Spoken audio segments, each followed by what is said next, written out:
Muy buenas tardes, bienvenidos a 8 Magazine Ávila en este martes de sobremesa. Son las 4:37, ya saben ustedes que les vamos a acompañar hasta las 6, con muchos contenidos que preparamos a lo largo de la semana con cariño, siempre con cariño, y para entretenerles y también, bueno, pues para aportar algo a lo mejor de cultura, de música, de cosas interesantes, de sociedad.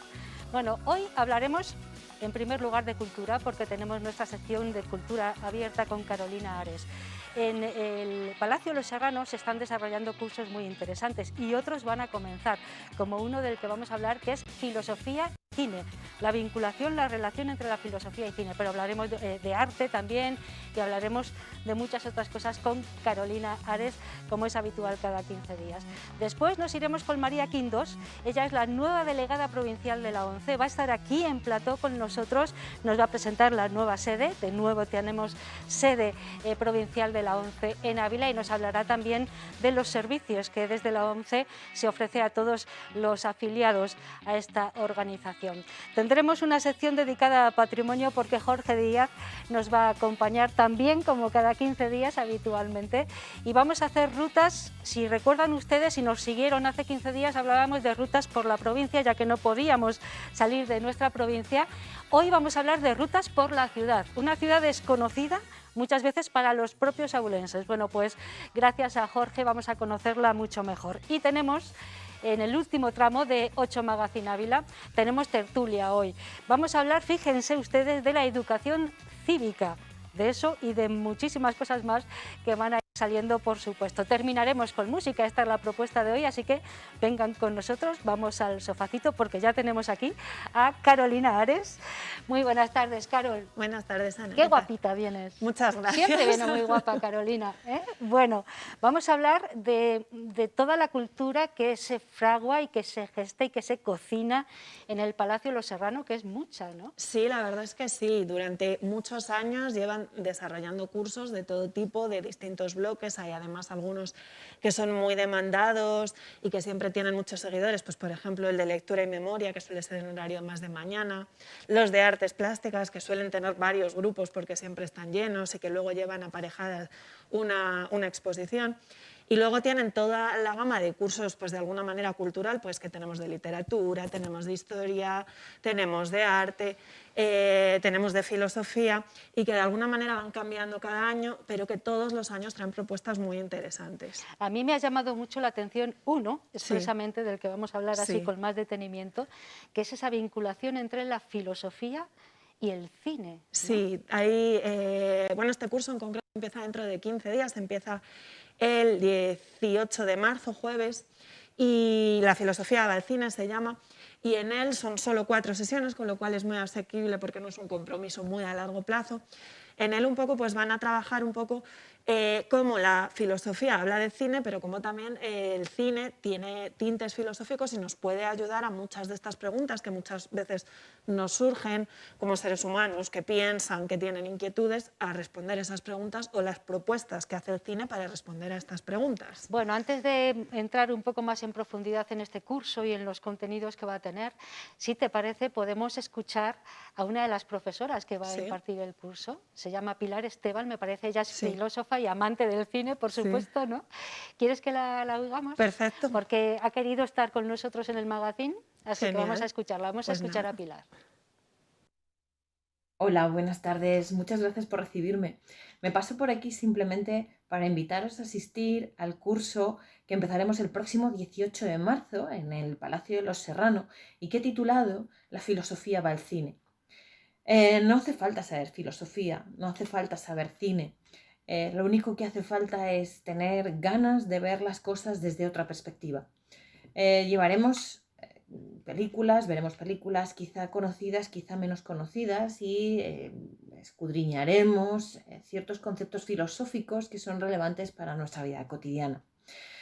Me encantaría veros por allí y sin más, pues bueno, os animo a pasaros y a este viaje que creo que va a ser muy divertido.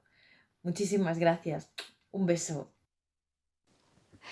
Un beso, Pilar, muchas gracias por estar con nosotros en 8 Magazine Ávila para esbozarnos algo del curso, porque no ha querido desvelar nada No. como de otra manera tiene que ser, claro, así. Pero nosotras tenemos información privilegiada, podemos dar pinceladas.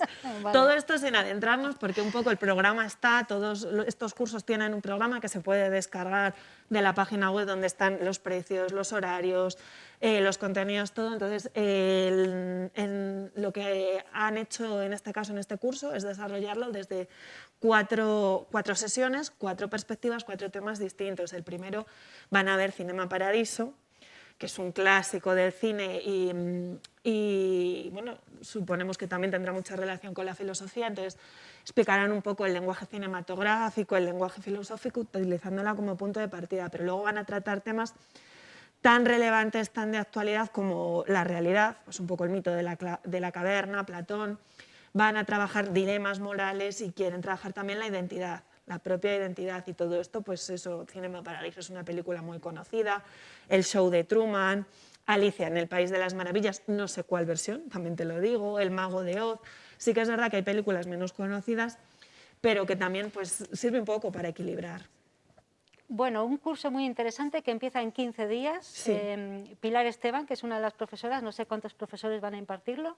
¿Lo sabes? Este curso en concreto solo ella, de hecho los vale, cursos bien. tienen un profesor, Vale. que es el que estructura el programa, lo elabora y da las clases.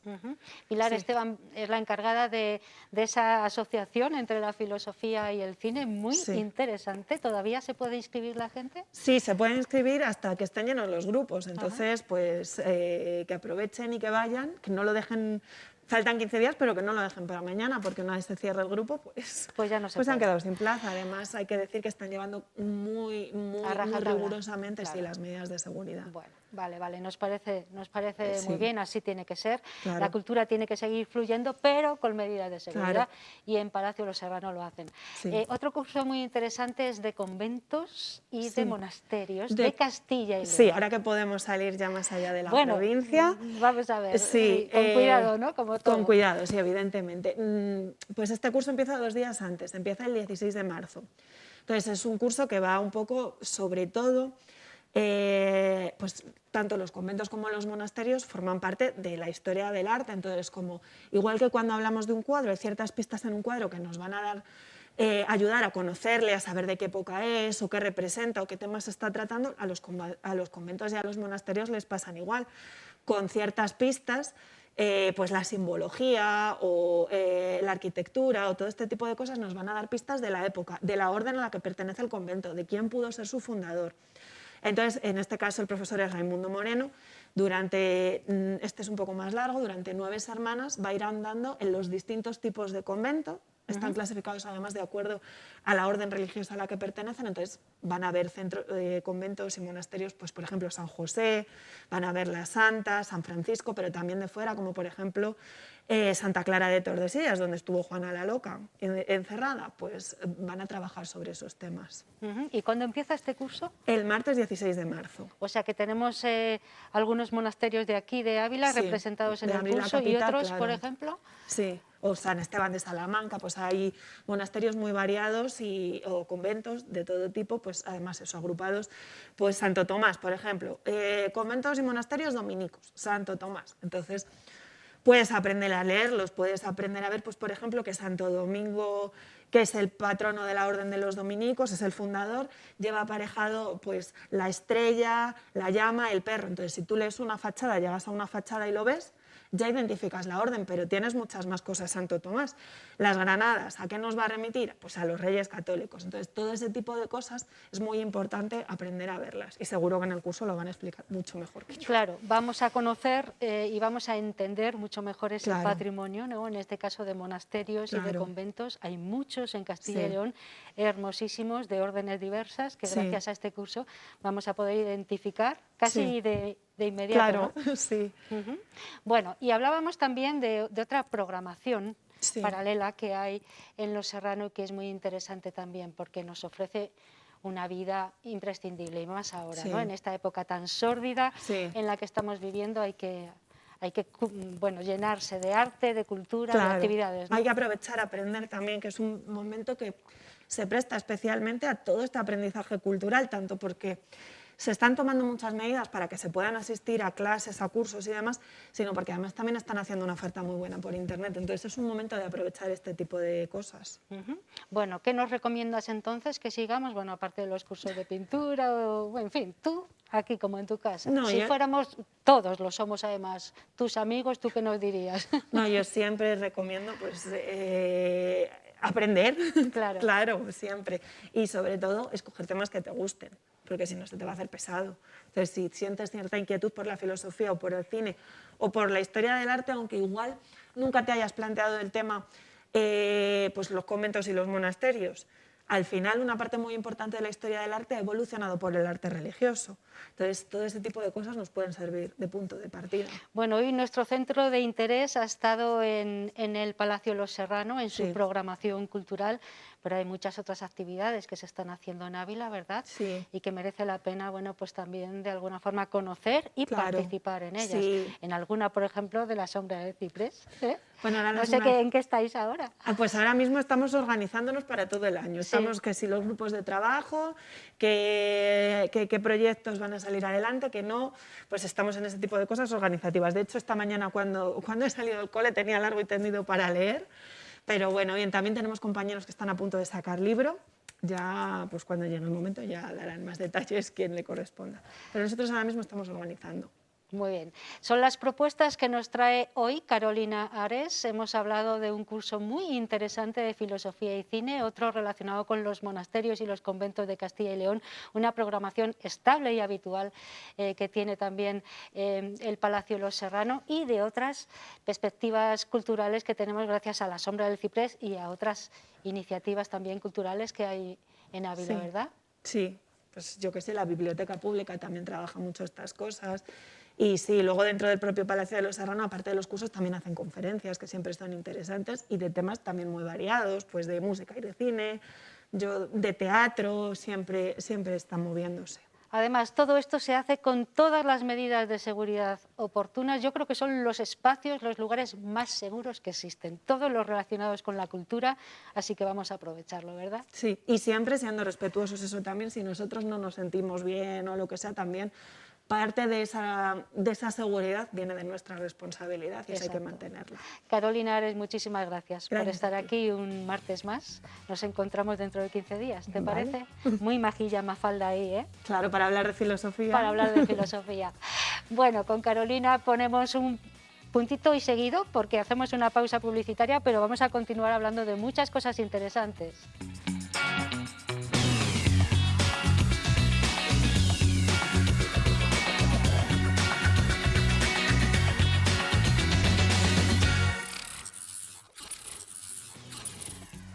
Ya estamos aquí de nuevo con ustedes después de la publicidad. Nos quedan 4 minutitos para llegar a las 5 de la tarde y aprovecho para recordarles que esto es 8 Magazine Ávila, un programa abierto, como bien ven en nuestra cabecera, un abierto luminoso que nos hizo nuestra compañera Sonsoles y con el que estamos encantados porque además da muestra de lo que queremos, que es apertura total, que todos ustedes compartan con nosotros lo que hemos preparado para la ocasión cada martes y cada miércoles, desde las 4:30 y hasta las 6 de la tarde.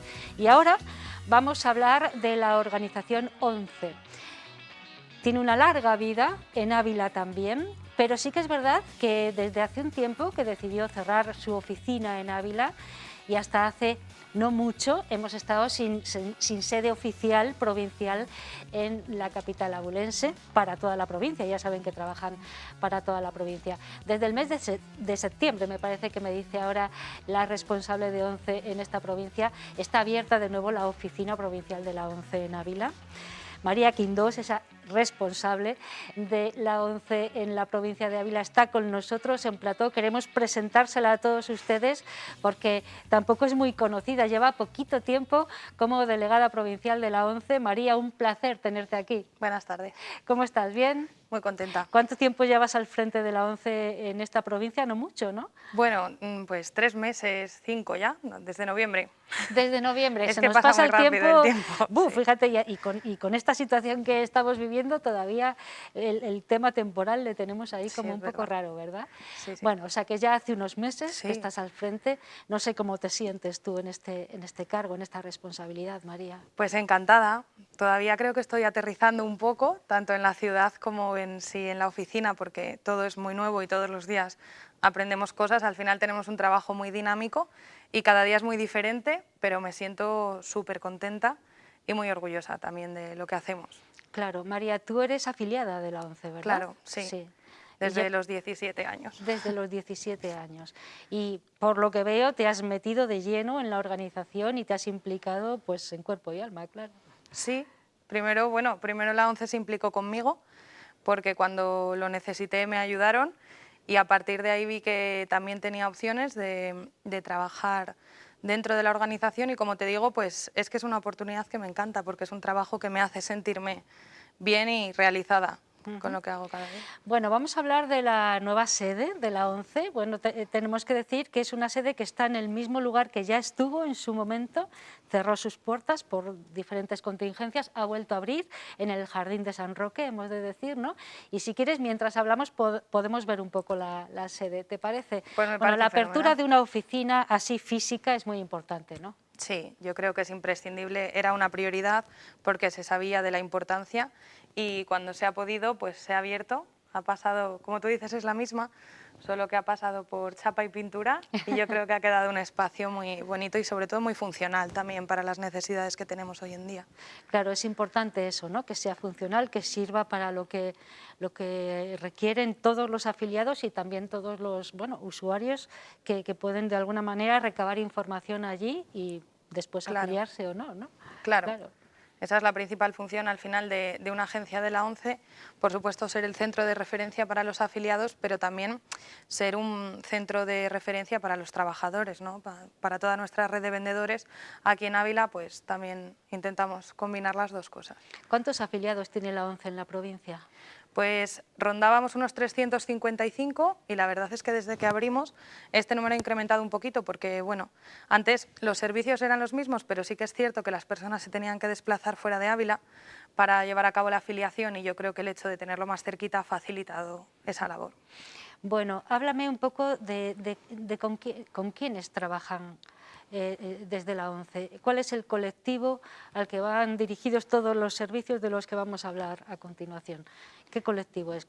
Personas que tienen problemas de visión, pero bueno, hay un colectivo muy amplio, ¿verdad? Efectivamente. Bueno, es que yo creo que la ceguera en sí es una discapacidad muy amplia, Claro. porque la solemos enfocar en el tipo de ceguera total, pero en España que la ONCE puede atender a las personas ciegas de España y en España se considera ceguera legal aquella que conlleva ver un 10% o menos, ¿no? Entonces, ese 10% al final hace que sea muy variada la visión y hay afiliados, como por ejemplo es mi caso, que tenemos resto visual y hay afiliados que son ciegos totales y luego cada patología es un mundo y es muy diferente. Entonces, ¿Tú qué resto de visión tienes, María? Pues bueno, yo estoy así en el 0,1, un poquito menos. O sea, ¿Ah, sí? Sí, claro, todos, ya te digo, para ser afiliados. Entonces, bueno, por ejemplo, mi problema es de agudeza visual. Entonces, lo que es en el entorno yo me puedo defender bien. Pero hay otras personas que en vez de agudeza lo que pierden es campo de visión. Entonces, se va cerrando y tu posibilidad periférica es un poquito menor. Y para todas esas personas hay una serie de servicios que la ONCE pone en marcha. ¿Por dónde empezamos? Porque hay muchísimos, ¿no? Sí. Para conseguir que la vida cotidiana sea mucho más fácil para todas estas personas, ¿no? Pues mira, si quieres te lo cuento un poquito desde el principio, Claro. que es cómo atendemos a una persona que se acaba de afiliar, ¿no? Una vez esa persona pasa, digamos, en las pruebas médicas que certifican que sí que puede ser afiliado a la ONCE, que es una persona ciega, nosotros desde el centro y junto con otro afiliado podemos darle una acogida, que nosotros llamamos, que es explicarle dónde está, porque al final una discapacidad conlleva también entender qué está pasando, asumir una serie de consecuencias que desencadena esta situación. Entonces, le contamos un poco qué es la ONCE y qué hacemos. Y por eso siempre somos personas afiliadas, porque al final hemos pasado por lo mismo y no deja de ser, claro, un poco de apoyo. A partir de ahí se ve a la trabajadora social. Ella pues decide un poco qué se puede necesitar, en qué puede ayudar, porque a partir de ahí tienes también pues que hacer temas burocráticos, etcétera. Y luego tenemos la rehabilitación, que es quien nos ayuda un poco con el día a día, a volver a hacer todo aquello que hacíamos antes, solo que adaptado a nuestras nuevas necesidades. Tenemos también psicólogo para el apoyo psicológico, tanto de los afiliados como de sus familias, porque al final esto es un proceso que involucra a muchas personas. Tenemos el TIFLO, que es el técnico que se encarga de adaptar las nuevas tecnologías a las personas ciegas. TIFLO es un prefijo que significa ciego. Y luego, por supuesto, están los maestros, que sobre todo tienen una labor fundamental en los niños, pero bueno, también en los adultos. ¿Hay muchos niños pequeños, menores de edad, con problemas de visión o ciegos en la provincia de Ávila? Sí, en la provincia, ¿Sí? A ver, muchos, bueno, pues Bueno, sí, cuéntame. hay más o menos unos 20 Sí. aproximadamente. Cada vez el número es menor, porque, bueno, pues porque la medicina también avanza y a veces eso hace que de la Y mano la detección avance. precoz, ¿verdad? Eso es importante también. Efectivamente.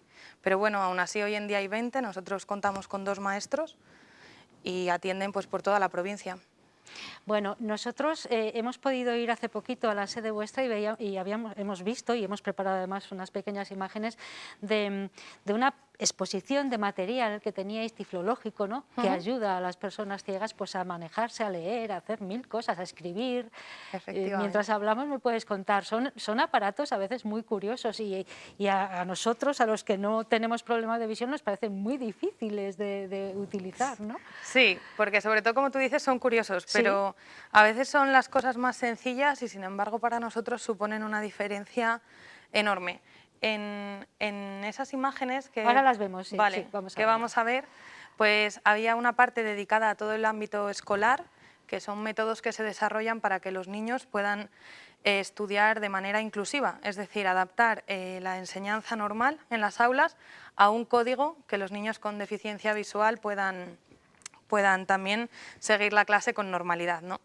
Y en ese sentido la ONCE ha desarrollado algunos materiales que a mí me parecen una auténtica maravilla. Y luego, por ejemplo, objetos para el día a día, ya de las personas de todas las edades, que puede ser desde el bastón que conocemos todos, pero aparatitos que a lo mejor, por ejemplo, hay uno que tú lo pones en el vaso, en el borde del vaso, y en el momento que el líquido toca una barra pita, para que sepamos hasta dónde podemos poner qué el curioso. líquido. Sí, sí, sí. Detectores de luz, detectores de colores, por supuesto lupas, objetos que nos ayudan a distinguir las monedas, los billetes, porque al final en todo intentamos la autonomía absoluta, es decir, que nosotros por nosotros mismos podamos hacer pues todo lo que se hace en la vida cotidiana. Que puede ser una vida habitual y normal siempre que tengamos pues todos estos aparatos que la ONCE facilita y ofrece a las personas que lo necesiten. No sé qué requisitos ha de tener una persona para poder contar con alguno de estos elementos en su casa, en su vida cotidiana.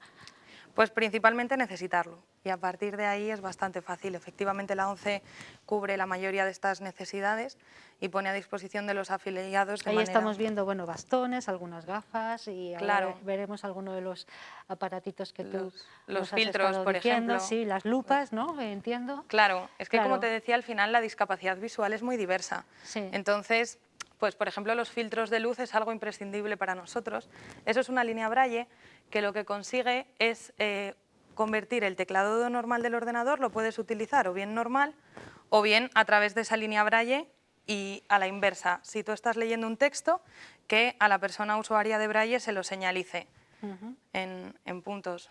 Y bueno, también lo bueno de estos objetos, también con el tiempo muchas de estas adaptaciones vienen incorporadas en los teléfonos, ¿no? La tecnología es verdad que para nosotros es un aliado imprescindible, pero bueno, siempre está bien conocer la alternativa por si un día la tecnología falla. Desde luego, en esta sociedad que se ha convertido en tan visual, Sí, es tan verdad. necesariamente visual, es muy importante que la ONCE esté ahí para arropar y para ayudar a vivir de forma normalizada a todas las personas que tienen algún problema de visión. Por ejemplo, los perros guía también son muy importantes, ¿no? No sé qué requisitos ha de tener una persona para poder optar a tener un perro guía. Algunos los conocemos y son un amor de perros, ¿eh? Sí, la verdad es que la educación que reciben es una maravilla. Pues bueno, los requisitos, al igual que con el resto de adaptaciones, al final es necesitarlo. Y en este sentido sí que llevan un control muy exhaustivo, porque un perro pues al final no deja de ser un ser vivo. Sí. Además tienen un coste muy elevado para la ONCE, entonces se pone a disposición de todas aquellas personas que lo necesitan en temas de movilidad, pero pasas muchos controles psicotécnicos, necesitas orientarte muy bien y ser, por ejemplo, totalmente autónomo con el bastón para poder tener un perro guía. ¿Dónde se forman estos perros? Pues generalmente se forman en nuestra escuela, en la escuela de ONCE del perro guía, que está en Madrid, y ahí nacen desde que nacen y son cachorritos. Luego pasan un tiempo con una familia de acogida para acostumbrarse a estar con gente y después ya empiezan la formación para ser perros guía. Y a partir de ahí el afiliado pasa un tiempo con ellos en la escuela, porque tanto el perro como el bastón al final son herramientas y requieren de una técnica y de un aprendizaje. Claro.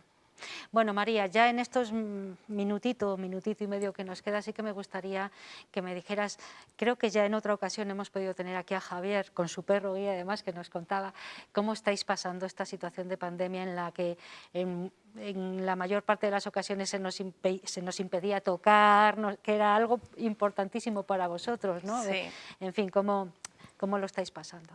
Bueno, pues hombre, yo creo que la gente es solidaria y en general se comprende, pero es verdad que es importante reivindicar esa parte, ¿no? Y que el tema del tacto, pues para nosotros es imprescindible y de pronto se ha arrebatado por una cuestión de seguridad, pero a veces hay que buscar ese equilibrio entre bueno, pues todos los aspectos, ¿no?, que conlleva esta pandemia.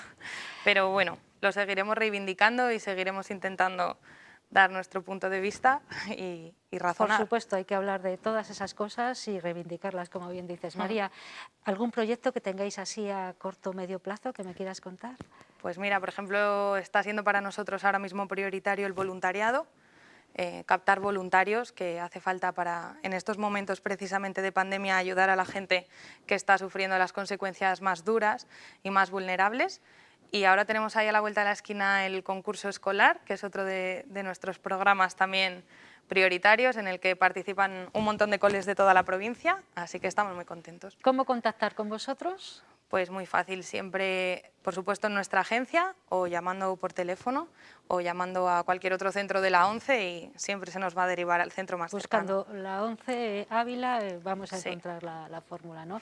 Y si no, ya lo saben ustedes, en el Jardín de San Roque, ahí tienen la nueva agencia de la ONCE, la agencia provincial, dispuesta a darles toda la información que requieran. Nos lo ha estado contando María Quindós, que es la delegada provincial de la ONCE en Ávila. Un placer conocerte, María. Muchas gracias. Y esta es tu casa. Cuando quieras, pues aquí igualmente estamos para ofreceros todo lo que podamos, ¿vale? Fenomenal. Muchas gracias, Ana. Gracias a ti. Bueno, de la ONCE vamos a pasar a hablar de otra asociación.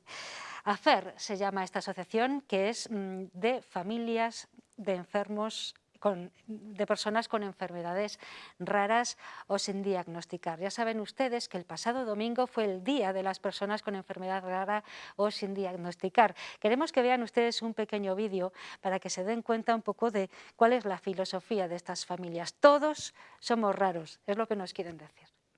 Desde AFERD, la Asociación de Familiares de Enfermedades Raras y Sin Diagnosticar, necesitamos que nos ayudéis a difundir y a dar visibilidad a esta realidad que afecta a más de 3 millones de personas en España. Si 3 millones de personas ya es un número bastante significativo, imaginaos toda la gente que hay detrás de nosotros, familiares, amigos y amigas, personal sanitario.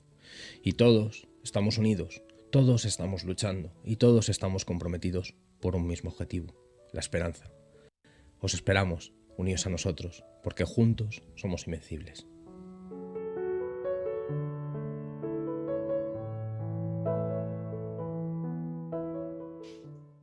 En las enfermedades raras casi todo es raro. Es raro conseguir un diagnóstico temprano, que exista un tratamiento adecuado, que no se recorte en investigación. En un dijo que no es raro, son las personas que lo padecen.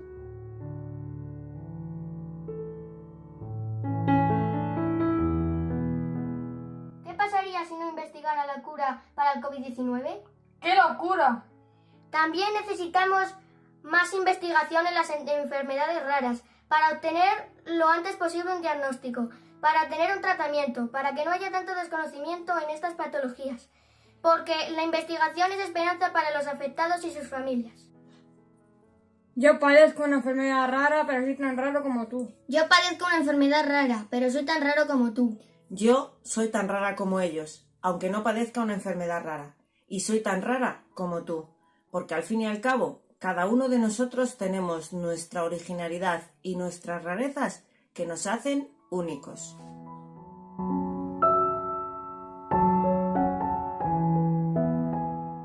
Hola, yo soy Adrián. Y yo Álvaro. El día 28 de febrero es el Día Mundial de las Enfermedades Raras y Poco Frecuentes. Son síntomas de esperanza, porque la esperanza es lo último que se pierde.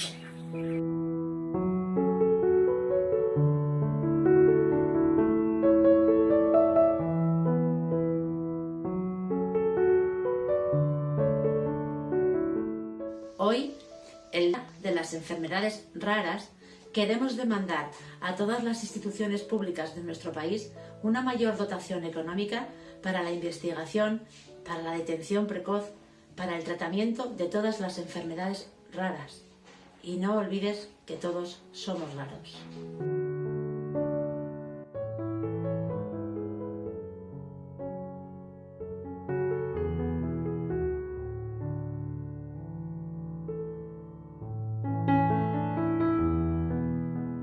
Quienes padecemos una enfermedad rara sabemos lo importante que es tener un diagnóstico temprano y contar con especialistas que sepan tratar nuestros más variados síntomas. Por ello, hoy quiero reivindicar y solicitar que se destinen más fondos públicos a la investigación.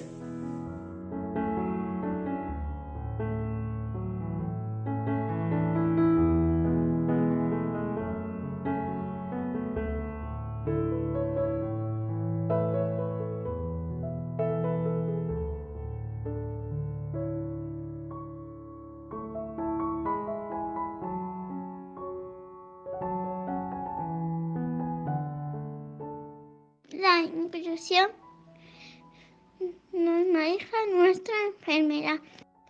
La exclusión la invisibiliza y con ello a nosotros. Ya lo han visto, un vídeo muy hermoso que queríamos mostrarles. El domingo 28 de febrero fue el Día Mundial de las Enfermedades Raras y sin diagnosticar, y aproximadamente se detectan en la provincia de Ávila cada año 15 personas con este tipo de problema. Así que ahí queda ese mensaje y vamos a interiorizarle todos. Mientras, hacemos una pausa publicitaria.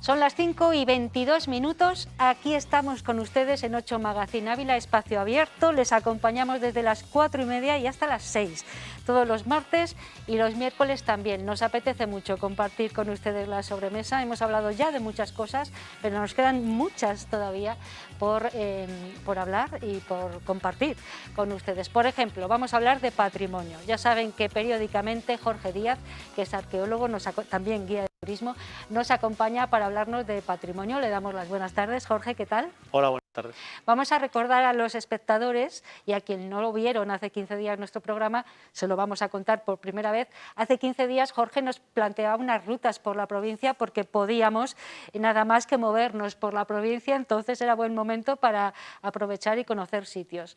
Pero fíjense, hoy Jorge nos plantea algo todavía más complicado, que es hacer rutas por la ciudad de Ávila, que muchos abulenses no conocen. Parece mentira, ¿eh? Pues sí, es que al final parece que todo esto nos está llevando a intentar conocernos a nosotros mismos porque no hay otra posibilidad. Claro. No podemos salir y tal, aunque ahora ya a nivel provincial sí. Pero es verdad que te comenta la gente que pues dando un paseo por Ávila, no solamente de la ciudad, sino que vienen de la provincia, pues han entrado en tal museo, en tal sitio que estaba abierto y lo han visto y que hacía 1000 años que no lo habían visto.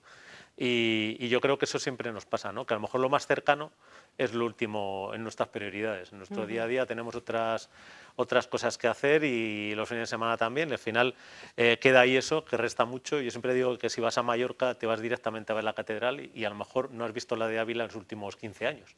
Pero es así. Bueno, sí que es verdad que ahora, debido a la pandemia, hay todavía muchos monumentos que todavía no han abierto sus puertas.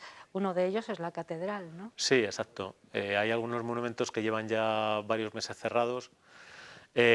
Ahora yo espero que ya con la apertura, al menos provincial, yo creo que se deberían abrir porque, bueno, ya no es un tema de rentabilidad, ¿no? Ya económica, es un tema de que la ciudad tiene que dinamizarse, bueno, ya no digo todos los puntos turísticos de la provincia, y para ello es fundamental hacer mínima oferta, ¿no? Para que la gente pueda venir. Bueno, vamos a subirnos primero al adarve de la muralla, ¿te parece bien? Pues muy bien. Y desde ahí hacemos un recorrido que podemos ver además unas imágenes de la ciudad de Ávila hermosísimas. Muy ¿verdad? bien, sí, sí, además desde ahí siempre fresquitos. Eso es, sí, sí. Incluso en verano, en los días de calor, ahí arriba se está bien. Está muy bien. Cuéntame. Hombre, pues yo creo que cada ciudad patrimonio de la humanidad tiene un gran valor, ¿no? Un gran elemento que es el más llamativo, porque Segovia tiene el acueducto que es la señal de identidad, ¿no? Estamos viendo algunas de esas imágenes que decíamos. Claro. Sigue, sigue. Y Ávila sin duda es la imagen, ¿no? La imagen a nivel mundial es la muralla, un monumento que da pie a mucho porque es una visita larga, si la quieres extender, 1,5 kilómetros largo de visita, con señalización, bueno, cuando está abierta al público con su correspondiente, ahora ya está abierta al público con las audioguías. Y además un monumento que para todos los abulenses es gratuito, con lo cual es inexcusable no subir varias veces al año. Bueno, sí que es verdad que hay algunos tramos un poco complicados para algunas personas, pero siempre hay opciones, porque también hay un tramo accesible. No hay excusa, vaya, ¿no? No, no hay excusa. Vale. ¿Qué más podemos hacer por la ciudad? Bueno, digamos que los grandes valores, digamos, se suelen focalizar en los grandes monumentos, la muralla, la catedral, luego ya San Vicente. Y es curioso porque hay incluso monumentos de esa índole que son muy contundentes porque tienen mucho contenido y una visita muy larga, prolongada, si la queremos hacer así, y otro más es, por ejemplo, Santo Tomás, ¿no? El monasterio de Santo Tomás, que yo siempre lo recomiendo porque parece que está un poco a desmano y eso hace que la gente de fuera a lo mejor no vaya tanto, pero sí que, vamos, reúne todos los requisitos de un gran monumento, con 3 claustros, 2 museos, la iglesia tan monumental, tan gótica de alguna forma, es una maravilla. Sí que es cierto que Santo Tomás queda ahí un poco relegado. Se hizo alguna ruta que llegaba hasta Santo Tomás, pero nunca termina ¿verdad? de incorporarse a esas rutas culturales y monumentales de la ciudad, ¿no? Puedes ver la ciudad muy llena y vas a Santo Tomás y hay poquita gente. Sí, entonces, sí. no... Seguimos viendo algunas imágenes hermosas, ¿no? de la ciudad de Ávila desde los 4 postes, su muralla, el adarve, este es el lienzo norte, bueno, San Vicente, de ella hablaremos después si te parece, pero ahora podemos irnos, pues no sé, hasta la catedral, por ejemplo, que aunque está cerrada, esperemos que ya pronto puedan abrir, ¿no? sus puertas. Yo creo que hay ciertos monumentos que es inexcusable conocer. O sea, te puede gustar más o menos determinados periodos del arte o no te gustarte demasiado el arte, pero todos tenemos una cierta sensibilidad, ¿no? Entonces, yo creo que es prioritario que ese tipo de monumentos siempre se conozcan. O sea, no puede ser que una persona de Ávila o su provincia no conozca la catedral o que lleve a lo mejor 30 años en entrar y tal, porque no es que cambie mucho, porque bueno, es un monumento como tal y tampoco se musealiza diferente, pero que hay que verlo. Entonces, yo siempre hago alusión a él porque durante muchas generaciones los niños de Ávila y de la provincia conocíamos la catedral porque siempre te llevaban en algún momento de la EGB a verla, ¿no? Era una excursión.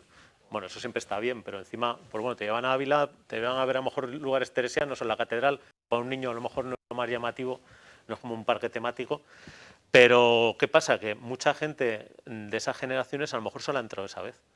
Entonces, bueno, pues por lo menos ha tenido esa experiencia y la conoce. Y cuando es mayor dice, yo por lo menos estuve de pequeño, ¿no? Pues ya por lo menos ha roto ese Y esas excursiones además solían ser algo que quedaba mucho en la memoria de... Yo recuerdo muchas excursiones de ese tipo y gracias a ellas todavía recuerdo algunos monumentos o algunas cosas, ¿no? Que si no de otra forma igual no conocíamos. Exacto, es como cuando en literatura o en lengua te obligaban a algunos libros, a leerte algunos libros que no te apetecía leer porque eran de, yo qué sé, el Lazarillo de Tormes, pero te lo has leído y al final te vas acordando de cosas, se te ha quedado un poco grabado y dices, yo me lo leí, o me he leído El Quijote, ¿no? Y a lo mejor por un poco te obligaron. Pues la excursión a la catedral o a la muralla o a San Vicente y ver iglesias de la ciudad que son un patrimonio de humanidad, tendría que ser de alguna forma obligado, a lo mejor suena muy fuerte, pero debería ser... Muy recomendable. Muy recomendable en los Bueno, planes de ¿qué estudios. es lo que no deberíamos dejar de ver si vamos a la catedral? Y luego ya nos vamos a San Vicente, si quieres. La catedral tiene todo lo que tiene una catedral de monumentalidad. Lo que es el museo recoge obras de arte increíbles, pero yo recomiendo sobre todo la cabecera de ese gótico así, con esa piedra sangrante, esa imagen que es única, que no hay otro tipo de elemento con esa piedra sangrante tan típica de aquí y que da unos matices de color, etcétera, que desborda mucho. La verdad es que siempre gusta a la gente, llama la atención. Vale, bueno, pues ahora ya sí, nos vamos recorriendo la Darbe de la muralla hasta San Vicente, si te parece, la Basílica de San Vicente. ¿Qué tiene una basílica que no tenga otro templo? ¿Por qué es una basílica? Es una basílica porque se construye en un determinado lugar porque ha pasado algo en ese lugar. Entonces, una iglesia podía fluctuar más, la cosa es que estuviera orientada, pero bueno, la podías asentar más o menos en cualquier sitio, ¿no? Pero la basílica es que ha ocurrido algo ahí, como en Fátima, en Lourdes o en otro tipo de basílicas, ¿no? Una aparición de la Virgen, de repente aparecen los restos de unos mártires, como es el caso de San Vicente, entonces se tiene que construir ahí y es curioso porque es un mal sitio, o sea, es una pendiente, eso les va a provocar muchos problemas para construirla, pero la tienen que construir justamente donde creen que estaban los restos de los mártires, ¿no? Entonces eso le hace una fisonomía curiosa fuera de la muralla,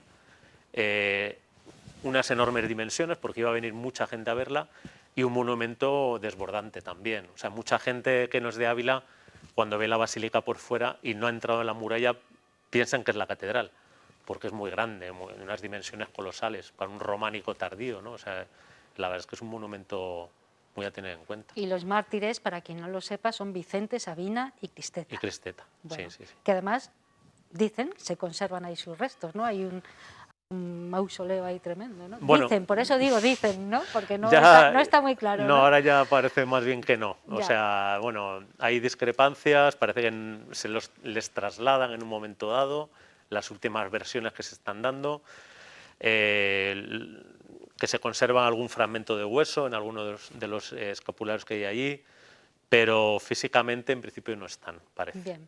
Bueno. Eso no quita para que todo el mundo la visite. Y para que disfrutemos de su interior también, que es muy hermoso, ¿verdad? Además del exterior.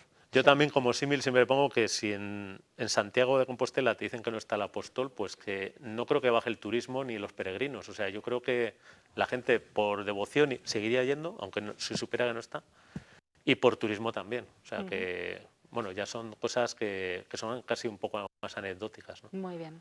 Bueno, pues de San Vicente, si te parece, Jorge, podemos irnos a conocer algunas iglesias más pequeñitas, sobre todo situadas en la zona norte de la ciudad, que son muy desconocidas. San Martín tiene una belleza inusual y es muy desconocida, o San Andrés, que está casi abandonada y no está abierta al culto tampoco.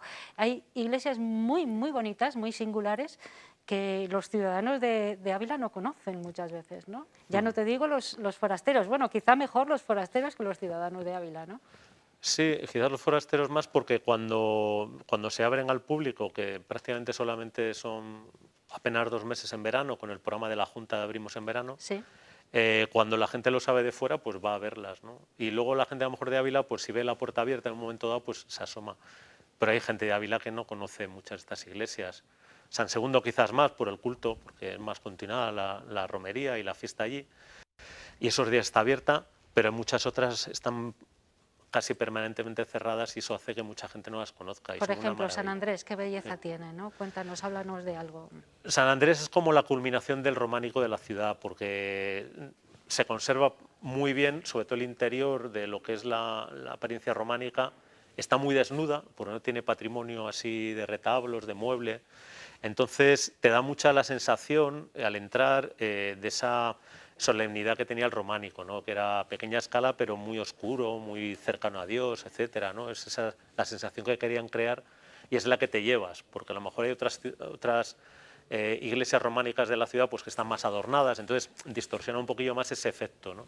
Entonces yo creo que San Andrés es quizás lo más genuino en ese sentido, ¿no? El interior. San Martín, es muy bonita esa pequeña iglesia, ¿no? Sí, San Martín además hubo una restauración, yo creo que en general bastante buena, bastante acertada.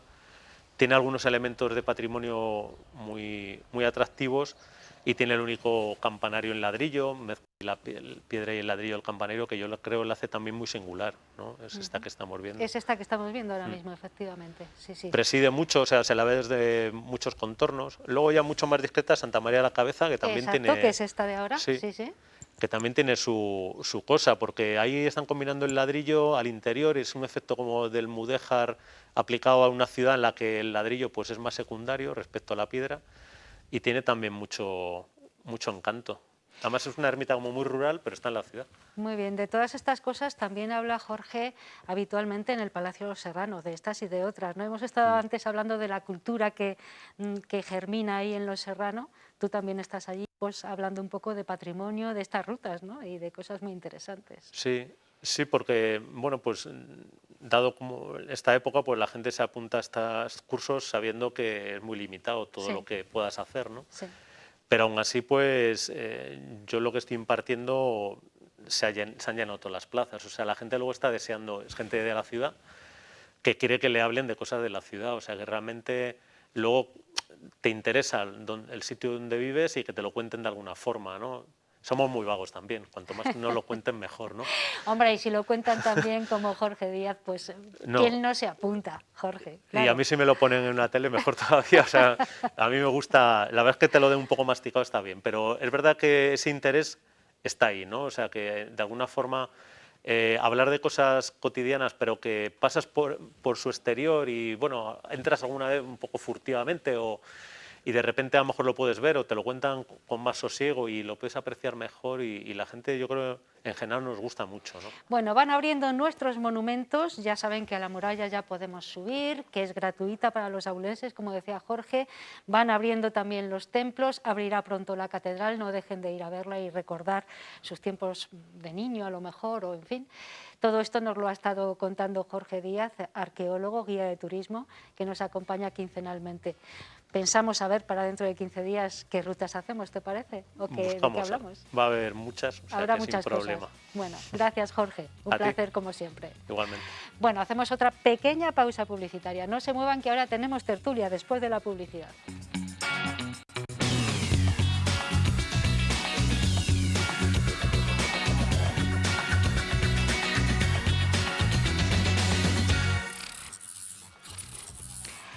...18 minutos nos quedan para llegar a las 6 de la tarde, hora en la que ponemos el punto y final. A ver si convenzo a los de abajo de realización para que me dejen 2 minutillos más, porque tenemos tiempo de tertulia. Y hoy, además, vamos a hablar de la educación cívica. De lo que entendemos por civismo, de por qué debemos pagar impuestos, si es que debemos pagarlos o cuál sería otra fórmula, de si por el contrario ustedes suscriben esa frase de que el dinero donde mejor está es en el bolsillo de cada cual. ¿Les parece ético eso? ¿Es correcto? Vamos a hablar de civismo, de qué es, de para qué sirve en esta sociedad del siglo XXI tan individualista.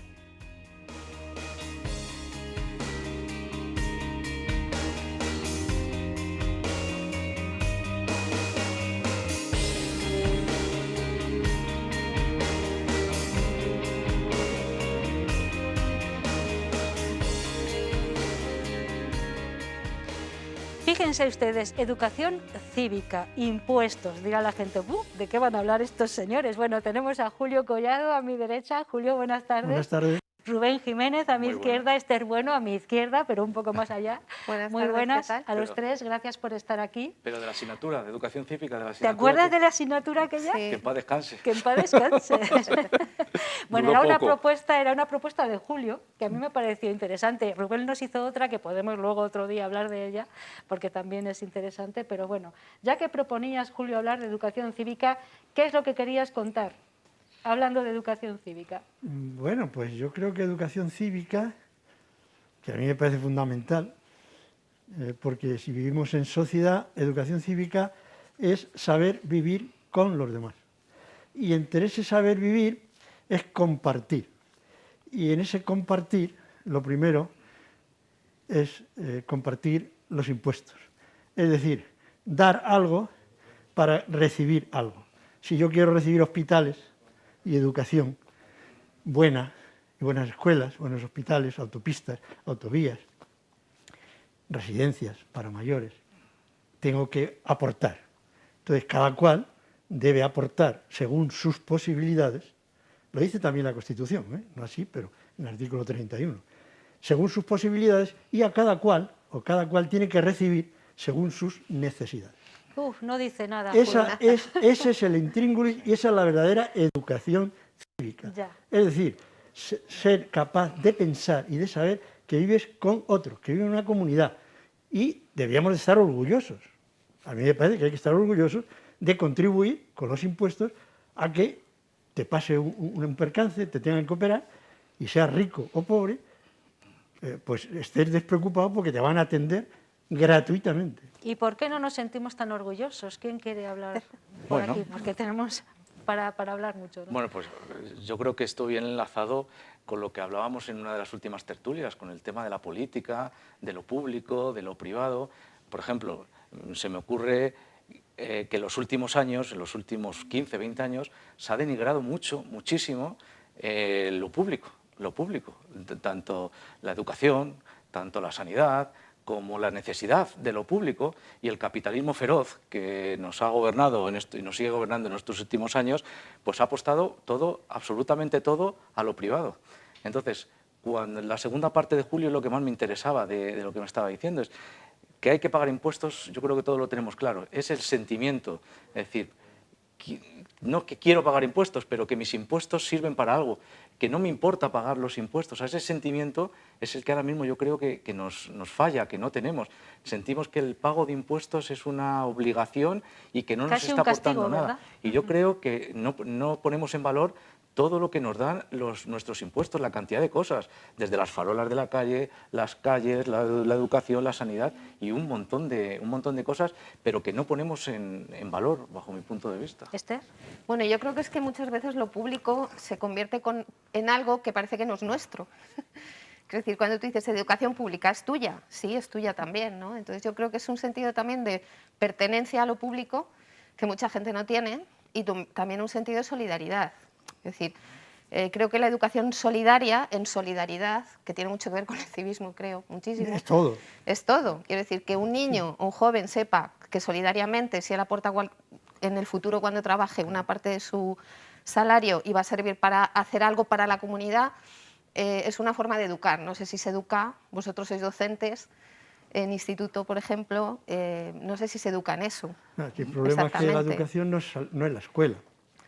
Es que el bueno, problema pero es son una las parte redes también, sociales, ¿no? En donde se puede guiar a la los gente. medios de comunicación, en la calle. Bueno, Sí, la escuela está también ahí. No, digo, Sí. pero que la escuela tiene muy Claro. poquito poder, y cada vez menos.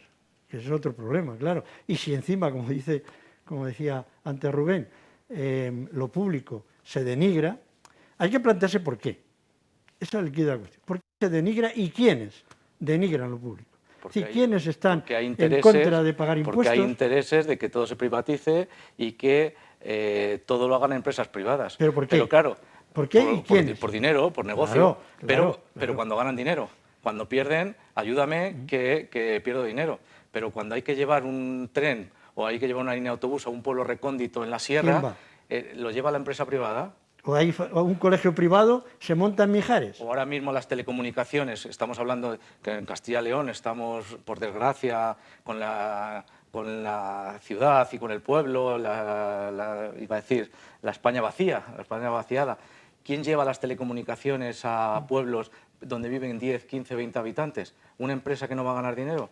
Pues yo creo que es importante que haya una empresa pública, que lo público llegue hasta allí y que aunque no gane dinero con eso, pero los que están allí no se tienen que trasladar a vivir a otros sitios porque allí no tienen las infraestructuras necesarias para poder trabajar y para poder vivir. No, si la pandemia lo ha puesto muy claro. Si hubiéramos tenido los hospitales con más personal, si no se hubieran hecho los recortes desde el 2008, si hubiéramos tenido más potentes los hospitales, más potente la industria farmacéutica, pues hubiéramos tenido muchísimos menos problemas. Ahora, una la escuela, investigación bien pagada. Claro, si se pagara bien a los médicos, pues tendríamos médicos, ¿no? ¿Cuántos sanitarios se forman aquí? Es decir, invertimos nosotros en las universidades, porque las universidades las pagamos entre todos. Es una universidad, la pagamos, hasta la privada se paga con dinero público, más de la mitad, ¿no? Ingenieros. Más de la mitad. A ver, Esther quería hablar. Hombre, yo creo que también hay un desequilibrio. Tú imponte, Esther. Sí. Perdón. Yo creo que también hay un desequilibrio importante a la hora de redistribuir lo que hay, ¿sabes? Bueno, fundamental. Aparte, claro, es verdad. No, es que por eso es dar y recibir. Claro, yo creo que la conciencia de la gente, yo no soy tan pesimista como que todo el mundo está en no pagar impuestos o que es una tendencia, porque yo creo que no, que hay un sector importantísimo de la población, más de la mitad, diría yo, por lo menos por el sentido de los votos en las últimas elecciones, por ejemplo, que yo creo que tiene una conciencia más social, ¿no? Lo único que también me preocupa mucho es esa redistribución de la riqueza. Es muy difícil lo que tú dices, zonas rurales. Bueno, si hay 5 vecinos, ¿para qué vamos a llevar la luz?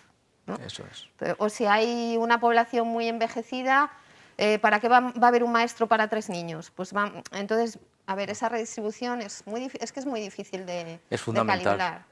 Lo que estás diciendo es fundamental. Claro. Es lo que decía antes del capitalismo. Está demostrado que el capitalismo crea riqueza, mucha riqueza, pero muy concentrada, muy mal distribuida. Y ahí es donde entra en juego la política, que muchas veces hemos hablado. ¿Y qué hace la política? La política el Estado. La frase esa del mercado y el Estado, dice menos mercado o más Estado. La política tiene que redistribuir esa riqueza de alguna manera y generar o corregir los desequilibrios sociales que decía antes Ana, los desequilibrios sociales o los desequilibrios económicos que produce esa concentración de dinero en poca gente. Sí, 2 o 3 cosas. Con la pandemia y con todas las crisis, lo que se produce es más desigualdad.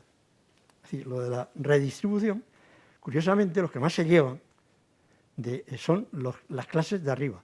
Por ejemplo, todo el dinero que se invierte en formación, está demostrado estadísticamente que los que más acuden a los cursos de formación son los que menos lo necesitan, los que están arriba.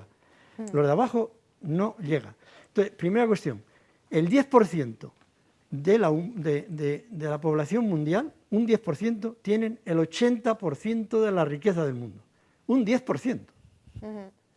Ahora mismo, la última noticia que he leído yo es que los ejecutivos o los presidentes de bancos tienen aseguradas unas pensiones de más de 200 millones.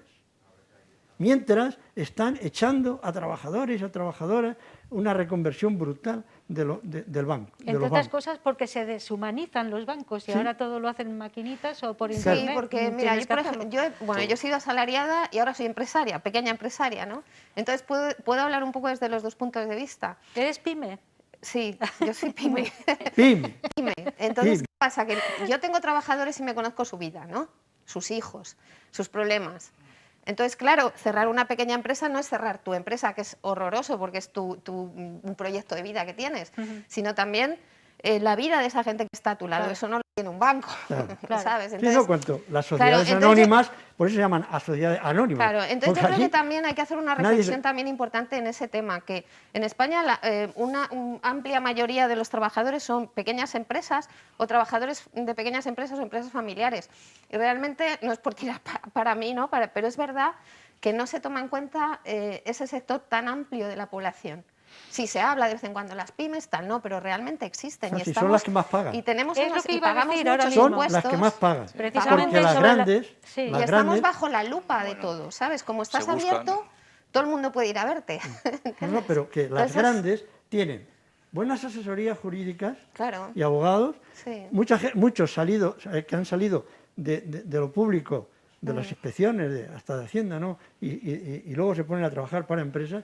tienen sus gabinetes, tienen todos los chanchullos, no ilegales diré, pero alegales, tienen la SICAP para evadir, y luego si no pueden, evaden, como estamos Hombre, ahora. lo que es Y luego reciclan. Lo que es surrealista, por poner un ejemplo ilustrativo, es que un médico, por ejemplo, del Sistema Nacional de Salud, encadena contratos de a lo mejor de un mes durante 10 años. A mí se me ocurre hacer eso con uno de mis empleados y me crujen. Entonces, ¿dónde estamos? Volvamos a la educación cívica. Ya hay una sentencia de Europa en contra de lo que está haciendo la administración. Eso por poner un ejemplo. Del tema de los interinos, precisamente lo que tú has dicho. Ahora legal, es muy difícil ahora. Volvamos a la educación cívica que mencionábamos y que decía Rubén, aquello que se estudiaba antaño, ¿por qué ahora no se estudia eso? No interesa, está claro, ¿no? Bueno, yo creo que sí se estudia. ¿Educación cívica como tal? No hay asignatura. El problema es lo siguiente. Claro. El problema es la politización de la educación. Claro. Esa asignatura bien creada, como un buen currículo que tuvo, pero la creó un presidente del gobierno, un partido en ese momento, y la utilizaron el resto para políticamente pelear contra él.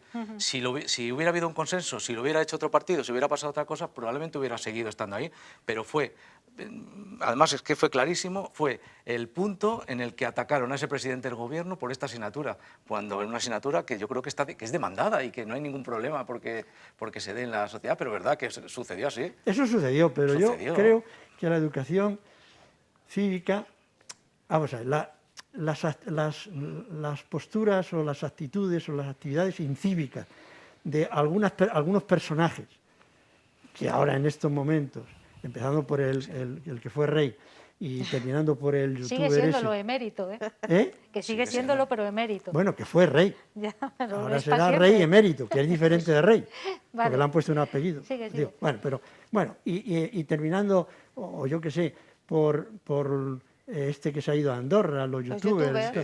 Sí, tú imagínate uno que tiene ese youtuber que gana 1 millón al año. 1 millón.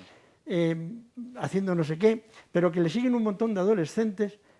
¿Qué educación cívica van a recibir esos adolescentes que le están apoyando, precisamente? Es decir, ¿la escuela tiene algún poder sobre eso? ¿Va a ser capaz por mucha asignatura? Porque tiene un problema la escuela. En el momento que se hace una asignatura de la escuela, ya deja de aprenderse, porque se examina uno. Yo creo que la educación, igual que la religión y cosas de estas, tiene que ser una cosa interior, tiene que ser una cosa de mentalidad, de convicción. Pero, por ejemplo, está bien que esto de los impuestos se enseñe en una asignatura. ¿Para qué sirven nuestros impuestos? ¿Dónde se va a dar y que se pongan en valor? Eso ahora mismo no hay ninguna asignatura. En ningún sitio nos explican qué se hace con nuestros impuestos. De hecho, en muchas ocasiones nuestros jóvenes, cuando acaban, no saben, cuando empiecen a trabajar, qué tienen que hacer, que hay que hacer una declaración de la renta que se hace anualmente. En ciencias sociales aparecerá. En ciencias sociales tiene que aparecer. Bueno, pero no todos estudian ciencias sociales. Yo recuerdo eso es una parte de un bachillerato, nada más. Yo recuerdo que cuando, creo que fue Fernández Ordóñez, ¿no?, el primero que hizo una ley, porque en España, claro, viniendo de la dictadura, donde lo más interesante, no eran los más inteligentes, sino más listos, lo que había que hacer era no pagar y escaquearse de todo, ¿no? Pues hizo la primera ley de IRPF, fue Fernández Ordóñez, creo, y yo recuerdo que yo en la escuela, en Burgondo, nosotros estábamos todo el mes, cuando empezaba la campaña, un mes haciendo la declaración. Los muchachos de 14 años hacíamos colectivamente una supuesta declaración. De tal manera que aprendían una cantidad de conceptos y saber por qué y qué significan las deducciones y por qué. Bueno, nos quedan 3 minutos, me dicen abajo. En 3 minutos, Mira, ¿cómo vamos cerrando este tema? Pues un ejemplo del youtuber que ha dicho, que mencionaba antes Julio, quizá otro, se le ocurrió una frase brillante en una red social, pero claro, le salió el tiro por la culata. Uno de los youtubers que se ha ido a Andorra dijo, lo único que le falta a Andorra es aeropuerto. Es verdad. Entonces, claro, ¿qué le respondió a todo el mundo? Es que los aeropuertos Cuestan se construyen dinero. con impuestos. Claro. Si no se pagan, no puede tener. Y cuando va enfermo o tiene la COVID, va corriendo al hospital público. Él no se dio cuenta de la repercusión que tenía esa frase y lo que implicaba. A ver, yo creo que hay que buscar un equilibrio entre ambos modelos, por decirlo de alguna manera. Creo que todo el mundo debe pagar impuestos, como decía Julio, pero acordes con lo que gana. Es decir, no puede haber un desequilibrio tan bestial como el que hay ahora mismo. que las grandes empresas en muchas ocasiones o las personas Sí, que es ganan verdad. 1 millón de euros pueden irse a un paraíso fiscal o pueden evadir de alguna manera extraña. Y luego hay muchísimos pequeños empresarios y gente más modesta que Y el paga que tiene mucho. una nómina, Tiene toda ese la no se razón. escapa Y de el que nada. tiene una nómina, ¿qué tal? ¿Entiendes? Entonces yo creo que Y es hay dos importante cosas que la gravísimas. educación cívica y el pago de impuestos se enseñe, sí, se enseñe, no sé si en la familia. No, que se los- mama. Que se ponga en valor, que se ponga en valor, que Sí. se sepa que con eso se compran cosas para la comunidad y que se sepa que si tú un día estás aquí, también puedes estar en una situación muy dramática y solamente la sociedad o el grupo te va a salvar. Es una Esa es pena, la no idea. tenemos ¿vale? tiempo. Vete a ponerte Julio, enfermo vamos a Estados Unidos. Claro. Solamente Un dos minuto. cosas. Estamos hablando de los de arriba, justamente los que defraudan son los de arriba, pero la educación cívica tiene que ser también desde abajo. Por ejemplo, ahora hay algunos que lo están pasando Medio muy minuto, mal. Julio. Sí, no tardo nada. Un ejemplo, si tú cobras en dinero B, por ejemplo en Hostelería, caes enfermo, estás en el ERTE o tal, ¿qué cobras? Una miseria. Quiere decir que las cosas se aprenden mamándolas, no solamente estudiándolas para un examen. Bueno, ya ven ustedes los créditos, nos está echando el realizador, que lo sepáis. Hoy les pido perdón porque no tenemos tiempo ni siquiera para nuestro vídeo musical con el que acabamos siempre 8 Magazine Ávila. Voy a despedirme de Julio Collado, Rubén Jiménez, Esther Bueno. Gracias a los tres por estar aquí. A vosotros. Una tarde más en esta tertulia. En 15 días hablaremos de más cosas. A ustedes les prometo que mañana tendremos doble música, ¿vale? Tendremos una sesión doble para, bueno, pues de alguna forma intentar solventar el problema de hoy no tener tiempo. Así que hasta mañana a las 4:30 les espero allí, aquí, y ustedes donde estén, cuídense mucho y sean lo más felices posibles. Hasta mañana.